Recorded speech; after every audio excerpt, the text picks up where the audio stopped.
जिन्ना land में हालात इस कदर खराब हो चुके हैं कि आटा, दाल और पानी की कीमत बारूद से ज्यादा हो चुकी है। पीओजेके में मुनीर इतना बेरहमी पर उतर आया है कि जो आवाम रोटी की मांग कर रही है, अपने हक की लड़ाई लड़ रही है, उन पर मुनीर की ब्रिगेड गोलियां दाग रही है। दरअसल पाकिस्तान के कब्जे वाले कश्मीर में इन दिनों मुनीर का जुल्म सितम चरम पर है। जो आवाम अपने हक के लिए सड़कों पर उतरी हुई है, उन पर गोलियां बरसाई जा रही हैं, जिसमें अब तक 22 लोग बेवक्त मौत का शिकार हो चुके हैं, जबकि 576 लोगों को मुनीर और उसकी बुज़दिल सेना ने जेल की कोठरियों में डाल दिया है। लेकिन फिर भी भूख और पानी की कमी से हलकान आवाम पीछे हटने को तैयार नहीं है और पाकिस्तानी हुक्मरानों को अब फिर से मुल्क के टूटने का खतरा जो है वो लगने लगा है। अनाज, दवाओं से भरी गाड़ियों को बॉर्डर पर रोक लिया जा रहा है। हालात इस तरह के हैं कि लोगों को गटर के पानी से अपनी जरूरतें पूरी करनी पड़ रही हैं। बेबस पीओजेके की कौम अब भारत से भी गुहार लगा रही है कि भारत पाकिस्तान के खिलाफ एक्शन ले। तो चलिए आज इन्हीं अहम पहलुओं पर करेंगे विश्लेषण। साथ ही आपको बताएंगे कि मुनीर पीओजेके के लोगों के साथ किस कदर बेरहमी पर उतर आया है। देखिए, आगे बढ़ने से पहले आपको कुछ तस्वीरें दिखाते हैं। वो तस्वीरें जो बयान कर रही हैं कि किस कदर पाकिस्तान के कब्जे वाले कश्मीर में आवाम गुस्से में है। तस्वीरें आपको दिखाएंगे। लाखों लोग मुनीर एंड कंपनी जो है उसके खिलाफ उठ खड़े हुए हैं। रात के वक्त भी पाकिस्तान और उसके हुक्मरानों के खिलाफ बगावती आवाजें बुलंद की जा रही हैं। पूरा का पूरा पीओजेके इस वक्त सड़कों पर है और अपने हक की लड़ाई के लिए मरने मारने पर आमादा है। एक और तस्वीर आपको दिखाते हैं जो कि रावलकोट की बताई जा रही है। हजारों की संख्या में पीओजेके की महिलाएं सड़कों पर उतरी, पाकिस्तान के खिलाफ जंग का ऐलान करती हुई सुनाई दी। जबरदस्त आजादी के नारे भी लग रहे हैं। अब दिखाते हैं एक और तस्वीर, ये तीसरी तस्वीर, इसे देखिए। पीओजेके के झंडे लिए महिलाएं पैदल मार्च कर रही हैं। इस वक्त ऐसी तस्वीरें पाकिस्तान में बेहद आम हैं। जगह जगह, मोहल्ले मोहल्ले में मुनीर और मुल्क के हुक्मरानों के खिलाफ रैलियां, पैदल मार्च, प्रोटेस्ट हो रहे हैं। जगह जगह पाकिस्तान के खिलाफ जबरदस्त नारेबाजी की जा रही है। और देखिए, पूरा पाकिस्तान इस वक्त पानी की भारी कमी से जूझ रहा है। इसके बाद अब मुनीर इस कदर हैवानियत पर उतर आया है कि पीओजेके की आवाम पानी की बूंद बूंद के लिए मोहताज हो रही है। हालात इस कदर भयावह हैं कि लोगों को अब गटर के पानी से अपनी जरूरतें पूरी करनी पड़ रही हैं। और अभी तो रुकिए, मुनीर के काले कारनामों की तस्वीरें और भी हैं। दरअसल अब पाकिस्तान के कब्जे वाले कश्मीर यानी कि पीओजेके में विरोध की आवाज दबाने के लिए पाकिस्तान का कायर और डरपोक फील्ड मार्शल मुनीर हैवानियत की सारी हदों को पार कर रहा है। घर में घिर चुकी मुनीर की सेना जब पिट चुकी है, उसे खदेड़ा जा चुका है, तब फील्ड मार्शल इस कदर बौखला गया है कि बल प्रयोग और गोली चलाने के बाद अब खाने पीने की चीजें, ईंधन, दवाइयों की सप्लाई तक रोकी जा रही है।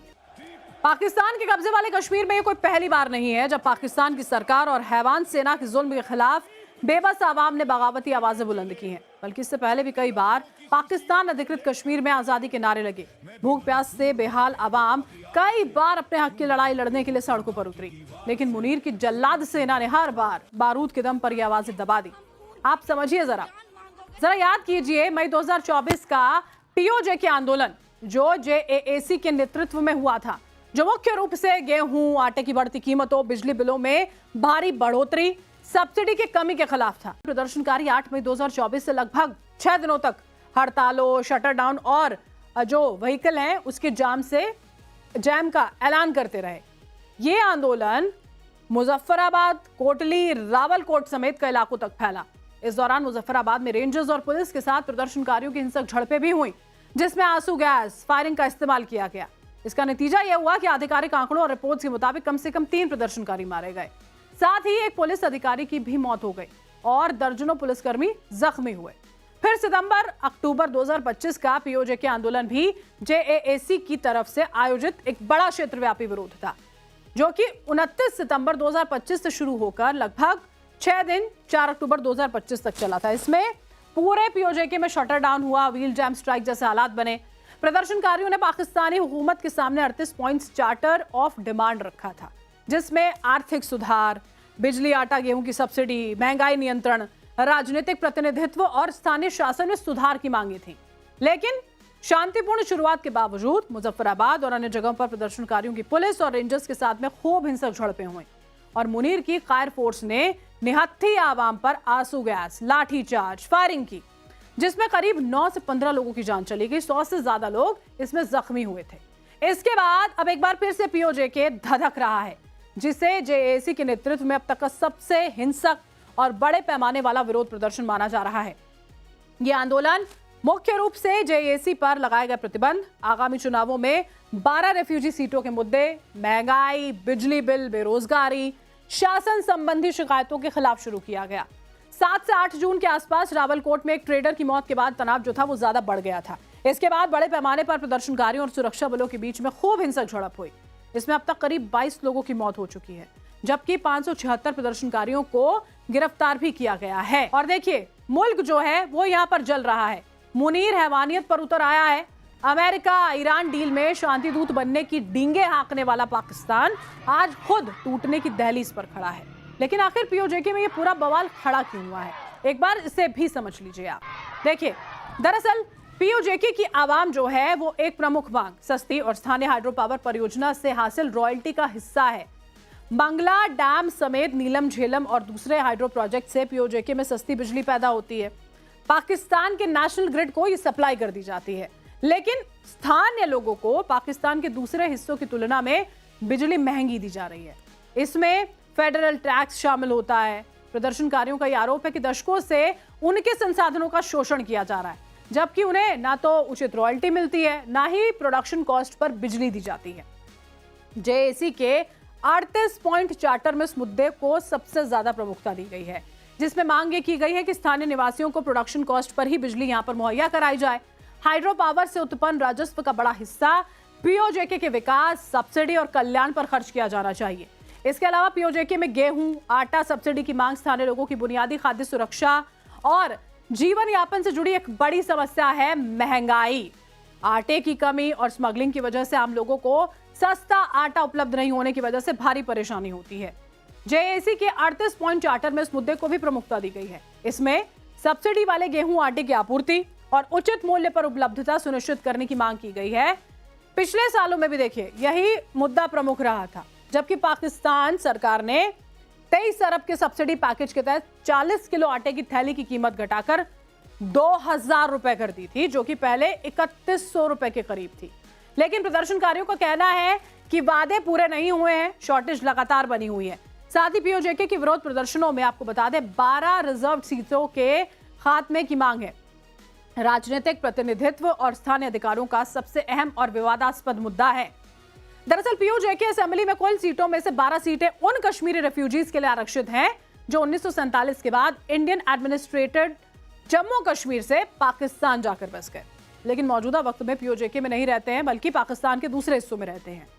जेईसी का यह तर्क है कि यह पुरानी व्यवस्था अब इस्लामाबाद के राजनीतिक दलों को पीओजेके की सरकार बनाने में अनुचित प्रभाव डालने का हथियार बन गई है, जबकि इससे स्थानीय निवासियों का असली प्रतिनिधित्व जो है वो बेहद कम हो जाता है। इसके अलावा पीओजेके के प्रदर्शनों में एलीट क्लास के विशेषाधिकार समाप्त करने की प्रमुख मांग है।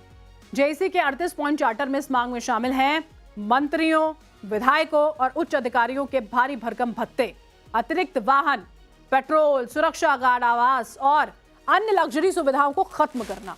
लोगों का आरोप है कि जब आम आदमी बिजली, आटा और महंगाई की मार झेल रहे हैं, शासक वर्ग सरकारी खर्च पर राजसी जीवन जी रहा है। साथ ही प्रदर्शनकारी अनावश्यक सरकारी खर्च कम करने और भ्रष्टाचार की जांच कराने की मांग जो है उसे लगातार उठा रहे हैं। और देखिए, अब नवभारत सुपर 6 में वक्त 2 मिनट में आज की अहम खबरों का हो गया है। विक्टोरिया में पीएम मोदी की सेशेल्स के सबसे बड़े सम्मान guardian of the blue horizon से उन्हें नवाजा गया। यह सम्मान पीएम मोदी को पर्यावरण संरक्षण और सस्टेनेबल डेवलपमेंट में लीडरशिप के लिए दिया गया। इसके अलावा सेशेल्स में दोनों देशों के बीच हुए कई अहम समझौते, जिसे लेकर पीएम मोदी ने कहा कि भारत ऐसे हिंद महासागर की कल्पना करता है जहां समुद्री सुरक्षा के साथ साथ आर्थिक समृद्धि भी बढ़े। पीएम मोदी ने मन की बात कार्यक्रम के 135वें एपिसोड में आज देशवासियों को संबोधित किया। इस दौरान उन्होंने पश्चिम एशिया की स्थिति पर गंभीर चर्चा की, संयम की अपील की उन्होंने। साथ ही सोना खरीदने से बचने, विदेश यात्रा टालने, कार पूलिंग और पेट्रोल डीजल बचाने की उन्होंने सलाह दी। पीएम ने किसानों से नेचुरल फार्मिंग अपनाने का आग्रह किया और लोगों से बारिश के पानी की एक एक बूंद बचाने की अपील की। यूपी के डिप्टी सीएम केशव प्रसाद मौर्य ने काशी और मथुरा मंदिर को लेकर एक बार फिर से बड़ा बयान दिया और कहा कि अयोध्या की तरह न्याय प्रक्रिया से ही काशी और मथुरा में भी भव्य मंदिर का निर्माण होगा। बता दें कि डिप्टी सीएम केशव प्रसाद मौर्य ने गाजियाबाद के लोनी में आयोजित देवी अहिल्याबाई होलकर के 301वें जन्मदिन के मौके पर जो समारोह था उसमें शिरकत की। केतन हत्याकांड में आज केतन मर्डर केस में पुलिस ने लोहगढ़ किले में क्राइम सीन रिक्रिएट किया। पुलिस ने स्पॉट पर रिया और चेतन को लेकर वहां पर वो पहुंची थी। पुलिस साजिश को समझने के लिए डमी का इस्तेमाल किया। इधर पुलिस ने चेतन की उस बाइक को जब्त कर लिया है जिसे हत्या के दौरान इस्तेमाल किया गया था। सूत्रों के मुताबिक दिसंबर 2025 में आरोपी सिया गोयल और चेतन चौधरी एक साथ जोधपुर भी गए थे। महाराष्ट्र टीईटी पेपर लीक मामले में गिरफ्तार तीनों आरोपियों को 6 जुलाई तक पुलिस हिरासत में भेज दिया गया है। पुलिस ने आरोपियों से प्रश्न पत्र के सेट बरामद किए हैं जिनकी कीमत करीब 1.5 करोड़ रुपए आंकी गई है। एसआईटी जांच में संगठित गिरोह के तार बिहार, हरियाणा, दिल्ली और महाराष्ट्र से जुड़े होने की बात कही जा रही है। पुलिस अब इस रैकेट के मास्टरमाइंड सहित 2 आरोपियों की तलाश कर रही है। T20 महिला क्रिकेट विश्व कप में आज भारत के लिए बेहद अहम मैच है। वर्ल्ड कप में बने रहने के लिए ऑस्ट्रेलिया के खिलाफ भारत करो या मरो की स्थिति में है। सेमीफाइनल में पहुंचने के लिए भारत को यह मैच जीतना होगा। दरअसल दक्षिण अफ्रीका से मिली एक हार की वजह से भारत के लिए सेमीफाइनल की राह कठिन हो गई है क्योंकि ग्रुप स्टेज में भारत का सिर्फ यही मैच बाकी है।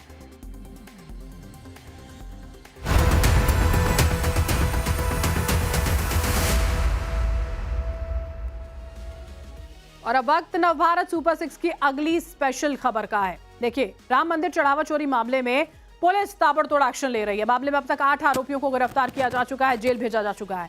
अब उनकी संपत्तियों की पड़ताल हो रही है। पुलिस अब यह पता लगाने में जुटी हुई है कि आखिर राम मंदिर के खजाने में डाका डालकर आरोपियों ने कितनी संपत्ति बनाई, जिसे लेकर अब आरोपियों के घरों में पुलिस ने छापेमारी शुरू की है और इस दौरान आरोपियों के परिवार वालों से पूछताछ की गई। घर पर रेड कर संपत्ति से जुड़े दस्तावेजों की भी जांच पड़ताल हुई है। हमारे संवाददाता की एक रिपोर्ट आपको दिखाते हैं। ऐसे में हमारी मौजूदगी अनुकल्प मिश्रा के घर पे है। अनुकल्प मिश्रा राम जन्मभूमि तीर्थ ट्रस्ट मंदिर चोरी के आरोप में अनुकल्प मिश्रा को गिरफ्तार किया गया था। जो 8 लोग गिरफ्तार हुए थे उसमें अनुकल्प मिश्रा भी थे और इस समय अनुकल्प मिश्रा के घर पे पुलिस की रेड पड़ी हुई है। आप देख सकते हैं ये अनुकल्प मिश्रा का घर है और यहाँ पे पुलिस की रेड पड़ी है। लोग यहाँ पे घर में इनके जांच पड़ताल कर रहे हैं और घर वालों से पूछताछ भी की जा रही है। लेकिन अभी तक ये बताया जा रहा है जितने भी 8 आरोपी हैं सभी के घर पे पुलिस की रेड पड़ी है और सुबेरे से ही इनके घरों पे रेड पड़ी है और सुबेरे से ही पूछताछ चल रही है क्योंकि घर के अंदर हम नहीं जा सकते। आप देख सकते हैं घर के बाहर ये 2 पुलिस के गार्ड लगे हुए हैं और पुलिसकर्मी जो हैं जो पूछताछ करने के लिए अधिकारी आए हैं वो घर के अंदर परिवार वालों से पूछताछ कर रहे हैं। अनुकल्प मिश्रा, टिन्नू यादव, जो लोग भी इसमें 8 आरोपी हैं सबके घर पे पुलिस की रेड पड़ी है, उनसे पूछताछ की जा रही है। अब जांच को लेकर गंभीरता के साथ जांच पड़ताल चल रही है। जो दोषी है उनके ऊपर कार्रवाई की तैयारी चल रही है। और इस दौरान देखिए पुलिस अयोध्या के रुदौली इलाके के फगौली गांव में लवकुश के घर पहुंची और लवकुश के दादा से पूछताछ की। इस दौरान हमारे सहयोगी ने भी लवकुश के दादा जगदम्बा प्रसाद से बातचीत की। उन्होंने कैमरे पर क्या कुछ कहा है, सुनिए जरा। हमारे साथ लवकुश के दादाजी हैं, जगदम्बा प्रसाद जी हैं। जगदम्बा जी, लवकुश जेल में है, आपको पता नहीं चला कि वो इस तरह की हरकतें कर रहा है? नहीं, हमें नहीं साहब, कोई बात नहीं। हाँ। हम लोगों ने कोई जानकारी इसकी विषय में नहीं साहब। हाँ। ये पहले दिल्ली में थे। दिल्ली में कब से कब तक थे? दिल्ली में साहब 1 साल भय वहाँ से आए। 3-4 महीने नौकरी यहाँ फैजाबाद में किए हैं। अच्छा। और उसके बाद राम जन्मभूमि में पता लगा राम जन्मभूमि ड्यूटी करते हैं। कितने समय से कर रहे थे राम जन्मभूमि ट्रस्ट में ड्यूटी? 4-5 महीना हुई साहब अंदाज। 5 महीना? हाँ, 4-5 महीने हुए होंगे। तो 5 महीने में वहाँ अयोध्या ही रहते थे या यहीं से रोज आना जाना होता? नहीं, पहले तो यहीं से आना जाना होता था।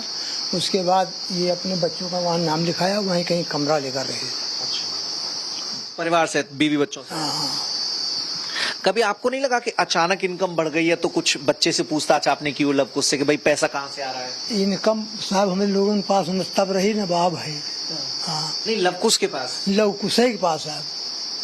नहीं, यहाँ पे तो उनके पिताजी जब यहाँ पे पहली बार 5 जून को चंपत राय जी आए थे, 5 जून को आए थे? हाँ। नहीं, हमको नहीं, उस समय ये मतलब टूर में गए थे साहब, यात्रा में थे। अच्छा। हमारे सामने कोई बात नहीं सर। ये जानकारी थी कि 5 जून को चंपत राय जी आए थे। आपके बेटे ने बाइट दी थी, उसमें बताया था कि यहाँ पर आए थे और कुछ जो उपले होते हैं जहाँ रखे जाते हैं, कंडे रखे जाते हैं, वहां से पैसे निकले थे। कुछ नहीं साहब, यहाँ वहाँ सब वहाँ देख लीजिए, वहाँ उबला हुआ सामने ये और ये है सब है यहाँ न उबला न साहब, यहाँ से पैसा ही। वो तो आपके बेटे ने बताया था। नहीं तो निकला नहीं साहब पैसा, यहाँ हम लोगों के जहाँ पैसा है ही दे निकलेगा साहब। अच्छा। हाँ। लेकिन गरीब आदमी है, फोन वोन तो लव कुश ने आईफोन ले रखा है। कुछ नहीं साहब, ये साहब कुछ नहीं। राम मंदिर चढ़ावा चोरी के आरोपी टिन्नू यादव और मनीष यादव के घर पर भी करीब 2 घंटे तक पुलिस का सर्च ऑपरेशन चला। इस दौरान पुलिस ने दोनों आरोपियों के घर के एक एक कोने को खंगाला। साथ ही घर में रखे सभी बक्सों और अलमारियों की तलाशी ली गई। नवभारत की टीम जब मौके पर पहुंची तो क्या माहौल वहां रहा, इस रिपोर्ट में देखिए। ये मनीष यादव के परिजन हैं और इसके साथ साथ देखिए ये टिन्नू यादव का घर है। लगभग 1.5 से 2 घंटे तक यहाँ पूछताछ हुई है। परिवार के भी लोग हैं, हम उनसे बातचीत करने की कोशिश करेंगे। हालांकि देखिए परिवार के लोग बात नहीं कर रहे हैं। लगभग 1.5 से 2 घंटे तक पूछताछ हुई है। सीओ आशुतोष तिवारी खुद मौजूद थे और उनकी मौजूदगी में ये पूछताछ हुई है। कहा यह जा रहा है कि घर के एक एक कोने की जान को खंगाला गया है, एक एक बक्से को खंगाला गया है और परिवार के जो लोग थे उनसे संपत्तियों के बारे में ब्यौरा जुटाया गया है कि कहाँ कहाँ